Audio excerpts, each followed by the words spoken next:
ನಮಸ್ತೆ, welcome back to my YouTube channel. Friends, ಇವತ್ತು ಘಮಘಮಿಸುವ ಈರುಳ್ಳಿ ಬೋಂಡ ಮಾಡಿ ತೋರಿಸ್ತಾ ಇದ್ದೀನಿ. ಹುಳಿ ಸಾರು, ತಿಳಿ ಸಾರು, ರಸಮ್ಮು, ಮಸೊಪ್ಪು ಸಾರು ಈ ರೀತಿ ಎಲ್ಲ ಮಾಡಿಕೊಂಡಾಗ ಸೈಡಲ್ಲಿ ಕ್ರಿಸ್ಪಿಯಾಗಿ ಟೇಸ್ಟಿಗೆ ಏನಾದರೂ ತಿನ್ನಬೇಕು ಅನಿಸ್ತಾ ಇರುತ್ತೆ. ಅಥವಾ ಸಂಜೆ ಟೈಮಲ್ಲಿ ಕಾಫಿ ಟೀ ಜೊತೆಗೆ ಏನಾದರೂ ಕ್ರಿಸ್ಪಿಯಾಗಿ ಟೇಸ್ಟಿಯಾಗಿ ಒಂದೊಳ್ಳೆ ಬೋಂಡಾನ ಇವತ್ತು ನಾನು ಮಾಡಿ ತೋರಿಸ್ತಾ ಇದ್ದೀನಿ. ಈ ವಿಡಿಯೋದಲ್ಲಿ ನಾನು ಘಮಘಮಿಸುವ ಈರುಳ್ಳಿ ಬೋಂಡ ಮಾಡಿ ತೋರಿಸ್ತಾ ಇದ್ದೀನಿ. ಚಳಿಗೆ ಬಿಸಿ ಬಿಸಿಯಾಗಿ ಬೋಂಡ ಮಾಡೋದು ತೋರಿಸ್ತಾ ಇದ್ದೀನಿ. ಬನ್ನಿ ಫ್ರೆಂಡ್ಸ್, ಈರುಳ್ಳಿ ಬೋಂಡ ಹೇಗೆ ಮಾಡೋದು ಅಂತ ನೋಡ್ಕೊಳ್ಳೋಣ. ಒಂದು 5 ಗಡ್ಡೆ ದಪ್ಪ ಈರುಳ್ಳಿನ ಸಣ್ಣದಾಗಿ ಹಚ್ಚಿಟ್ಕೊಂಡಿದ್ದೀನಿ. ಖಾರಕ್ಕೆ ತಕ್ಕಂತೆ ಹಸಿಮೆಣಸಿನ್ಕಾಯಿ ಹಾಕೊಂಡಿದ್ದೀನಿ.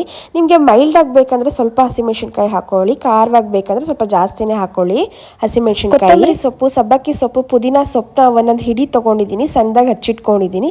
ಕರಿಬೇವು ಒಂದು 2-3 ಹೆಸರು ತೊಗೊಂಡಿದ್ದೀನಿ. ಫ್ರೆಂಡ್ಸ್, ಈ ಸೊಪ್ಪನ್ನೆಲ್ಲ ಹಾಕಿದ್ರೆ ಬೋಂಡ ಒಂದು ಒಳ್ಳೆ ಘಮ ಬರುತ್ತೆ. ಈರುಳ್ಳಿನ ಹೆಚ್ಚಾಗಿ ಹಾಕೊಂಡಷ್ಟು ಒಂದು ಒಳ್ಳೆ ಟೇಸ್ಟ್ ಬರುತ್ತೆ.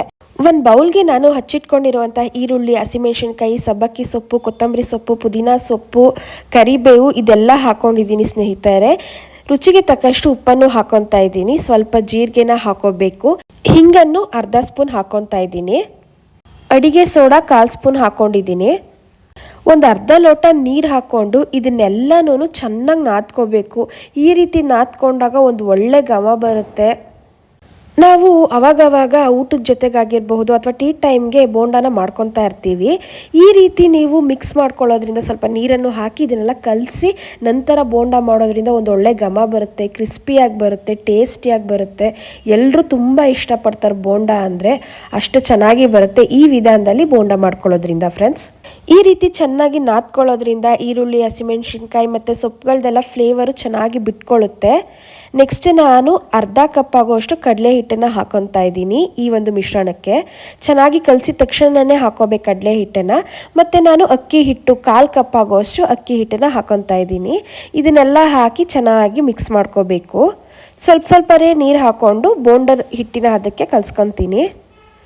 ಬೋಂಡ ಗರಿ ಗರಿಯಾಗಿ ಬರೋದಕ್ಕೆ ಏನು ಟಿಪ್ ಅಂತ ಹೇಳಿದ್ರೆ, ಒಂದು 1/4 ಕಪ್ಪಷ್ಟು ಅಕ್ಕಿ ಹಿಟ್ಟನ್ನು ಬಳಸಬೇಕು. ಈ ಅಕ್ಕಿ ಹಿಟ್ಟನ್ನು ಬಳಸಿದಾಗ ಗರಿಗರಿಯಾಗಿ ಬರುತ್ತೆ ಬೋಂಡ.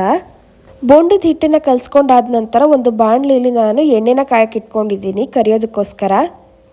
ಎಣ್ಣೆ ಬಿಸಿ ಆದಮೇಲೆ ಒಂದೊಂದೇ ಬೋಂಡಾನ ಬಿಟ್ಕೊತಾ ಇದ್ದೀನಿ. ಫ್ರೆಂಡ್ಸ್, ಈಗ ನಾನು ಬೋಂಡ ಅಂತ ಅಂದರೆ ಎಲ್ಲರೂ ಉಂಡುಂಡಿಯಾಗೆ ಬಿಡೋದು, ಆದರೆ ನಮ್ಮ ಮನೆಯಲ್ಲಿ ನಾವು ಸ್ವಲ್ಪ ಪ್ರೆಸ್ ಮಾಡಿ ಪಕೋಡ ರೀತಿ ಬಿಡ್ತೀವಿ. ಯಾಕಂತ ಅಂದರೆ ಒಳಗಡೆ ಎಲ್ಲ ಚೆನ್ನಾಗಿ ಬೆಂದಿರಲ್ಲ ಉಂಡುಂಡಿಯಾಗಿ ಬಿಟ್ಟರೆ.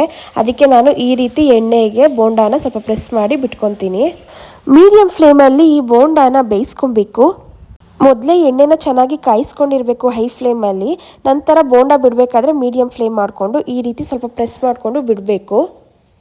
ಒಂದು ಕಡೆ ಬೋಂಡ ಚೆನ್ನಾಗಿ ಬೆಂದಾದ್ಮೇಲೆ ಒಂದು ಸ್ಪೂನ್ ತೊಗೊಂಡು ಇನ್ನೊಂದು ಕಡೆ ತಿರ್ವ ಹಾಕೊಬೇಕು. 2 ಕಡೆ ಚೆನ್ನಾಗಿ ಬೇಯಿಸ್ಕೊಬೇಕು. ಸೌಟಲ್ಲಿ ತಿರ್ವ ಹಾಕೊಳ್ಳೋಕ್ಕಾಗಲ್ಲ, ಸ್ಪೂನ್ ಆದರೆ ಈಸಿಯಾಗಿ ಈ ರೀತಿ ಟರ್ನ್ ಮಾಡ್ಕೋಬೋದು. ಮಧ್ಯದಲ್ಲಿ ನಾವು ಫಸ್ಟೇ ಹಾಕಿರೋಂತಹ ಬೋಂಡ ಬೇಗ ಬೆಂದ್ಕೊಂಡಿದೆ. ಆಮೇಲೆ ಸೈಡಲ್ಲಿ ಹಾಕಿರೋದೆಲ್ಲ ಇನ್ನೂ ಬೆಂದಿಲ್ಲ. ಅದಕ್ಕೆ ಮಧ್ಯದಲ್ಲಿರೋದನ್ನ ಸ್ವಲ್ಪ ಟರ್ನ್ ಮಾಡ್ಕೊತಾ ಇದ್ದೀನಿ 2 ಬದಿಯಲ್ಲಿ ಬೇಯಿಸ್ಕೊಳ್ಳೋಕ್ಕೆ. ನೀವು ಸುತ್ತ ಇರೋ ಬೋಂಡನ ನೋಡ್ತಾ ಇದ್ದೀರಾ, ಇನ್ನೂ ಬೆಂದಿಲ್ಲ. ಈ ಮಧ್ಯದಲ್ಲಿ ಹಾಕಿರೋಂತಹ ಬೋಂಡ ಬೆಂದ್ಕೊಂಡ್ಬಿಟ್ಟಿದೆ. ಅಂದರೆ ಫಸ್ಟೇ ಹಾಕಿದ್ವಲ್ಲ, ಅದಕ್ಕೆ ಮಧ್ಯದಲ್ಲಿ ಬೇಗ ಬೆಂದ್ಕೊಂಡ್ಬಿಟ್ಟಿದೆ. ಇವನ್ನ ನಾನು ಒಂದು ಪ್ಲೇಟಿಗೆ ತೆಗೆದಿಟ್ಕೊಂಡ್ಬಿಡ್ತೀನಿ. ಯಾಕಂತ ಅಂದರೆ ಆಮೇಲೆ ಸೀದೋಗ್ಬಿಡುತ್ತೆ. ಅದು ಇದು ಎರಡೂ ಸೀದೋದಂಗೆ ಇರುತ್ತೆ, ಅದು ಕರೆಕ್ಟಾಗಿ ಬೆಂದಿರುತ್ತೆ. ಅದಕ್ಕೇ ಮಧ್ಯದಲ್ಲಿರೋ ಬೋಂಡನ ತೆಗೆದು ಒಂದು ಪ್ಲೇಟ್ಗೆ ಹಾಕ್ಕೊತಾ ಇದ್ದೀನಿ. ಸೊ ಈ ರೀತಿಯೇ ನಾವು ಫ್ರೈ ಮಾಡ್ಕೊಬೇಕು ಬೋಂಡಾನ. ಮತ್ತು ಕಲಿಸ್ಕೊಳ್ಳೋದು ಅಷ್ಟೇ. ಬೋಂಡಕ್ಕೆ ಹಿಟ್ಟನ್ನ ಕಲಿಸ್ಕೊಂಡ್ವಲ್ಲ, ನಾನು ಹೇಳೋ ಈ ವಿಧಾನದಲ್ಲಿ ಕಲಿಸ್ಕೊಂಡಾಗ ಗರಿಗರಿಯಾಗಿ ಟೇಸ್ಟಿಯಾಗಿರುವಂಥ ಬೋಂಡ ಬರುತ್ತೆ. ಈ ವಿಧಾನದಲ್ಲಿ ಬೋಂಡ ಮಾಡೋದ್ರಿಂದ ಎಣ್ಣೆನೂ ಅಷ್ಟೇ ಜಾಸ್ತಿ ಕುಡಿಯೋದಿಲ್ಲ. ಈಗ 2 ಬದಿಯಲ್ಲಿ ನಾನು ಬೋಂಡಗಳನ್ನ ಬೇಯಿಸ್ಕೊತಾ ಇದ್ದೀನಿ. ಈ ಮಳೆಗಾಲದಲ್ಲಿ ಬಿಸಿ ಬಿಸಿ ಟೀ ಕಾಫಿ ಜೊತೆಗೆ ಬೋಂಡ ಇದ್ದರೆ ತುಂಬಾ ಚೆನ್ನಾಗಿರುತ್ತೆ. ಅದರಲ್ಲೂ ಸಖತ್ ಟೇಸ್ಟಿಯಾಗಿ ಸಿಂಪಲ್ಲಾಗಿ ನಾವು ಈ ಬೋಂಡನ ಮಾಡ್ಕೊಬಹುದು.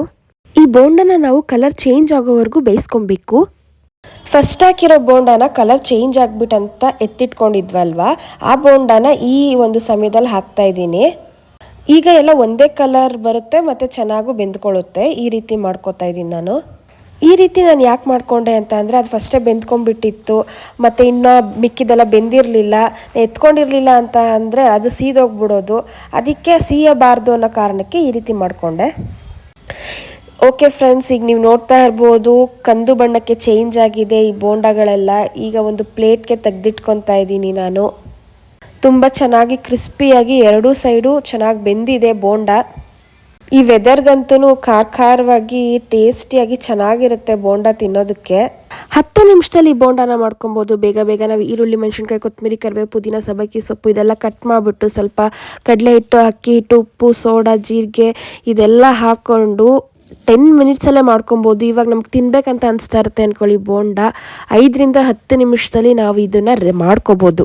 ಬೆಂದಿರುವಂತಹ ಈ ಬೋಂಡಾಗಳನ್ನ ಒಂದು ಪ್ಲೇಟ್ಗೆ ತೆಗೆದಿಟ್ಕೊಂಡಿದ್ದೀನಿ. ನಿಜವಾಗ್ಲೂ ಒಳಗಡೆ ಸಾಫ್ಟಾಗಿ ಮೇಲ್ಗಡೆ ಕ್ರಿಸ್ಪಿಯಾಗಿ ತುಂಬ ಚೆನ್ನಾಗಿ ಬಂದಿದೆ ಈ ಬೋಂಡಾ ರೆಸಿಪಿ. ಬಿಸಿಯಾಗಿ ಮನೇಲೇ ಮಾಡ್ಕೊಂಡು ತಿನ್ನಬಹುದು ನಾವು ಈಸಿಯಾಗಿ. ಸೊ ನೋಡ್ಕೊಂಡ್ರಲ್ವಾ ಫ್ರೆಂಡ್ಸ್, ನೀವು ಒಂದ್ಸಲಿ ಮನೇಲಿ ಟ್ರೈ ಮಾಡಿ ಈ ರೆಸಿಪಿನ ಹೇಗೆ ಬಂತು ಅಂತ ಕಮೆಂಟ್ ಮೂಲಕ ನಮಗೆ ತಿಳಿಸಿ. ಸೊ ಇವತ್ತಿನ ಈ ವಿಡಿಯೋ ನಿಮ್ಮೆಲ್ರಿಗೂ ಇಷ್ಟ ಆಗಿದ್ದಲ್ಲಿ ವಿಡಿಯೋನ ಲೈಕ್ ಮಾಡಿ, ಫ್ಯಾಮಿಲಿ ಫ್ರೆಂಡ್ಸ್ಗೆ ವಿಡಿಯೋನ ಶೇರ್ ಮಾಡಿ. ಇನ್ನೂ ಯಾರೆಲ್ಲ ನಮ್ಮ ಚಾನಲ್ನ ಸಬ್ಸ್ಕ್ರೈಬ್ ಮಾಡ್ಕೊಳ್ದಲ್ಲೇ ನೋಡ್ತಾ ಇದ್ದೀರಾ ಅಂದರೆ ದಯವಿಟ್ಟು ನಮ್ಮ ಚಾನಲ್ನ ಸಬ್ಸ್ಕ್ರೈಬ್ ಮಾಡಿಕೊಂಡು ನೋಡಿ. ಹಾಗೆ ಪಕ್ಕದಲ್ಲಿ ಕಾಣೋ ಬೆಲ್ ಐಕನ್ ಸಹ ಪ್ರೆಸ್ ಮಾಡಿ. ಈಗ ಆಲ್ರೆಡಿ ಸಬ್ಸ್ಕ್ರೈಬ್ ಆಗಿರೋರಿಗೆ ಥ್ಯಾಂಕ್ ಯು ಸೋ ಮಚ್ ಅಂತ ಹೇಳ್ತಾ ಇವತ್ತಿನ ಈ ವಿಡಿಯೋ ನೋಡಿದ್ದಕ್ಕೆ ಧನ್ಯವಾದಗಳು.